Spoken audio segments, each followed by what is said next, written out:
What's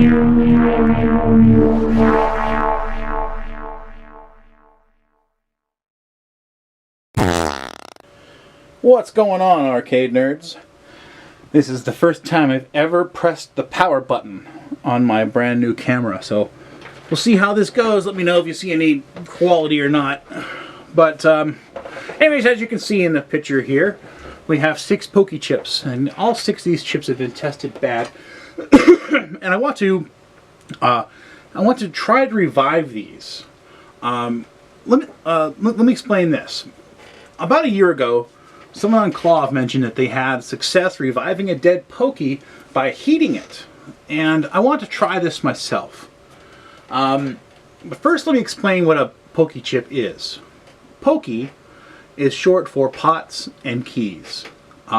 These are some of the functions of a pokey. It is literally to read potentiometers and keys or buttons. Okay, so well, let me say this: the pokey also provides other functions like sound generation, reading of dip switches, timers, counters. There's a pseudo random number generator in it. There's even a disk controller inside it, which was only used on the 8-bit Atari computers. But long story short, the pokey chip was designed to provide multiple functions that are commonly needed, so lots of parts can be dropped off final PCB designs. It drops the part count. You usually have a whole bunch of common parts that you would normally use, stick them inside one single chip, and the boards can be more simplistic to install and cost less overall.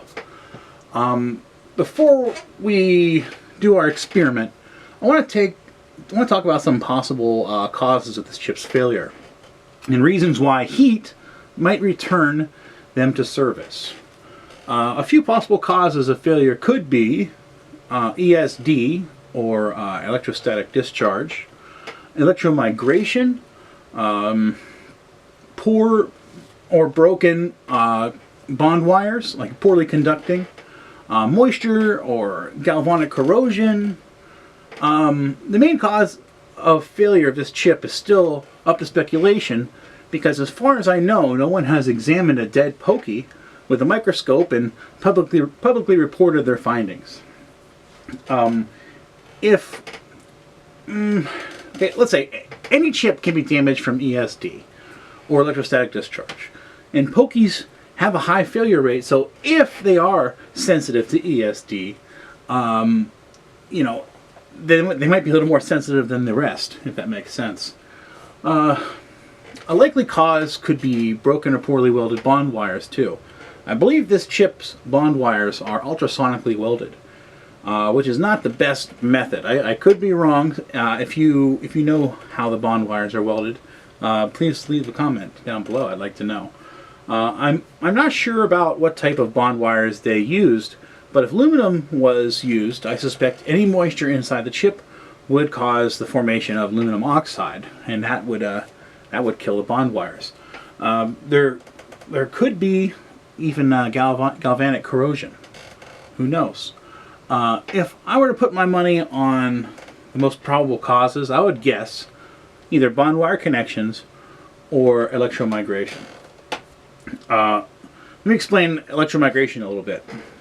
Inside a chip, there are wires that connect stuff together. These wires contain atoms. Well, technically, they're ions when it's energized. Okay. These ions allow electrons to move from point A to point B. These electrons have mass, and when they move across a wire, they can bump into these ions and cause them to move. Just like Newton's third law, for every action, there's an equal and opposite reaction. Luckily, the mass of an electron is very low in comparison to the mass of the ion. So the amount that the ions move is very, very, very, very, very small. But over a certain amount of time, they could move enough to affect the wire's conductivity or its shape. This is most likely to affect wires with sharp angles and areas where the crystalline lattice is the most irregular. If ions are neatly arranged in a lattice, the electrons will easily flow. but if the ions are jumbled around a bit, it's more likely to cause electromigration. And I have no scientific evidence to back this up, but in my experience, it seems like pokies that sat on the shelf for 30 years or more, they are more likely to be bad. Just my opinion. And pokies under constant operation seem to never fail. But technically the real answer is, when an IC chip is powered on and is running, it kind of starts like an imaginary clock. And the longer it is on, the closer it will get to failure. There's even a formula for this called, oh damn it, it's called something. Black's equation. Anyways, it's an equation that figures out how long the chip's going to last. But anyways, heat also affects the lifespan of a chip. They even test chips while being heated in an oven at the factory so they can simulate years of use in a short period of time. Well, I could be wrong here, but I believe the root cause of pokies that have been repaired with heat is caused by broken connections. For example, let's say this is a wire. You know what? Let me try to figure out how to use this thing. This way, that way. Okay. Let's say here's a wire. Here's another wire. And they just kind of touch normally, right? Well, if you're to heat the chip up, these will expand. And also, since it's a wire, it will push forward a bit. And when that chip cools back down, everything will shrink back down. Now, that's my theory of how it works. There's not too much written online, at least that I found in a short period of time before I made this video. But another question might be, how long would a repair like this last? And my opinion, if this is how it works, it would not be a very long repair. That's just my 2 cents. I don't know. It would be very interesting to check back a year later and see if a pokey is still running. Anyways, long story short, that's all the bull crap I'm talking about. Let's put this in an oven, and I'm gonna put it in my reflow oven. I'm gonna put all 6 of these chips in there, and we're gonna run it for a short period of time and longer until progressively we just ran it for too long, and see if any of these come back to life. Okay, we have our infrared IC heater. I'm going to put these pokies in the drawer, and I'm going to run it for like a more aggressive cycle, and we'll see how this goes. We'll probably go for like 7 minutes or so, and whatever. Now, there's one thing I should mention. Often when pokies fail, they fail because of the random number generator has failed. And how do we know this? Well, for example, Centipede. Centipede uses the random number generator to place the mushrooms across the playfield. And when the random number generator has failed, you'll often see lines of mushrooms. Okay? So often when a pokey has failed, that's what you'll see on screen. For example, Asteroids Deluxe.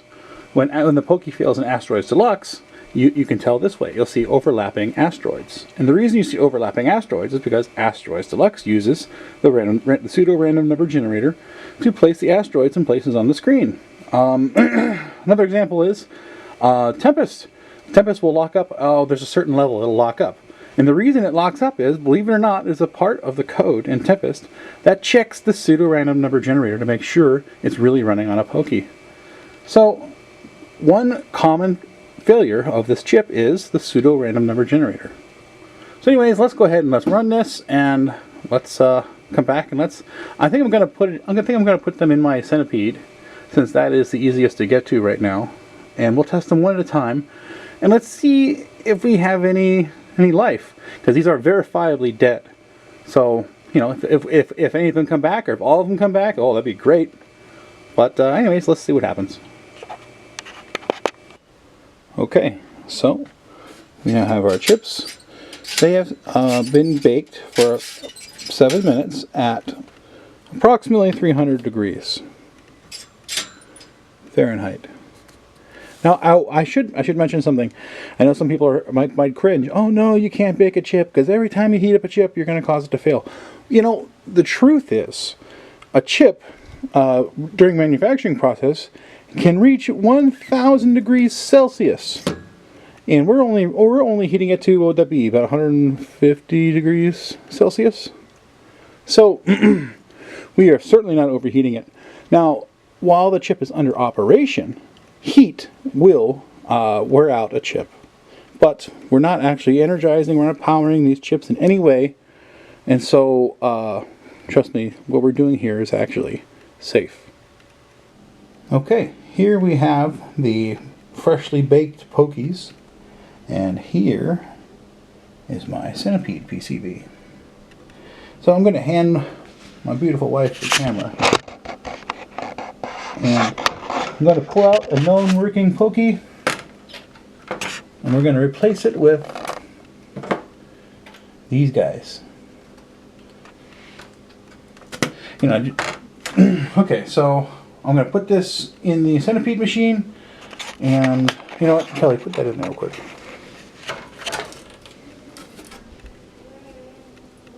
My wife's going to put it in the centipede machine, and yeah, let's see what it looks like. Okay, we're recording, Kelly. We see the flashing light, so that's a good sign.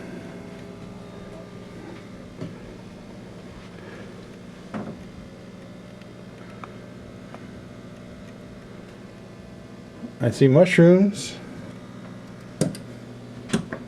No sounds. But it actually worked halfways. Okay, so we have a dead pokey with no sounds. Now, before, we did not have a pokey that displayed proper images at all. But this is still not operating correctly. But it did improve the fact that it is properly displaying the game now. But still no sound, so this was not a success. Let's move on to the next one. Okay, turn it on, Kelly. We also see blinking lights. So that's a good sign so far. Let's wait for this picture. Okay, telltale sign of a bad pokey. See all the mushrooms on one side? No sounds. Okay, not a success. Nothing has changed. Next. Okay, we got this one going. We do have blinking lights. That's a good sign. Ooh, and we have all the mushrooms spread out like they're supposed to be. Oh! Oh!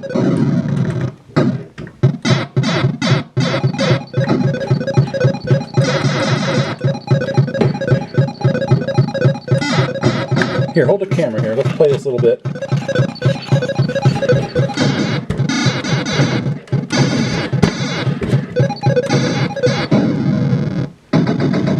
All the sounds are there.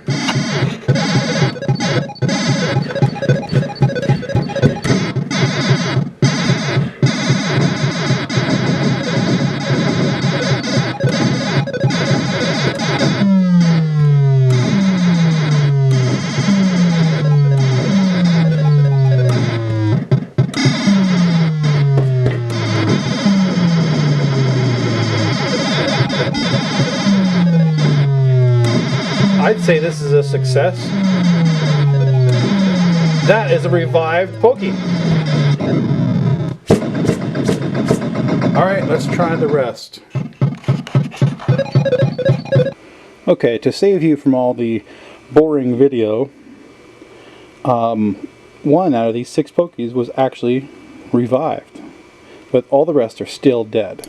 So, just for giggles, I'm going to put them right back in, and we're going to run them longer. We're going to run them for, let's say, 15 minutes. Retest again. I'm going to run for half an hour. Retest again. And we're going to go up to, let's say, 2 hours of baking and test them again. And that's where we go from here. Okay, no results. after 15 minutes. Let's do half an hour. Okay, we are now 2 days later. This is now 2 days into the future. I have baked these with a reflow oven and to no avail. And so I put these in my toaster oven and baked them for hours and hours and hours. Nothing has changed. And the interesting thing is, even at temperatures as high as 400 degrees, there was no difference in the malfunction. Although one of them did restore the playfield, so the random number generator fixed itself, but it did not fix the sounds. So one of them had partial renewal, I guess you could say, and all the rest symptoms did not change in any way. So yeah, it kind of worked. What would be interesting is to see if that chip that I heated and started working. By the way, the chip that ended up working only took 7 minutes of heat. 7 minutes. So maybe that is the sweet spot. Really, there's not enough chips here to test to know for sure. But it only took 7 minutes to renew that one chip. But the real question is, how long will this last? So it would be kind of nice to see someone that has done this a year later. Is your chip still working a year from now? I'd like to know. I would kind of doubt it will, but if it does, that's great. Anyways, I guess that's it. This is the end of the video. Have a good one, guys. Thanks for watching. Please subscribe and give that like button a hit. And have a good day, guys.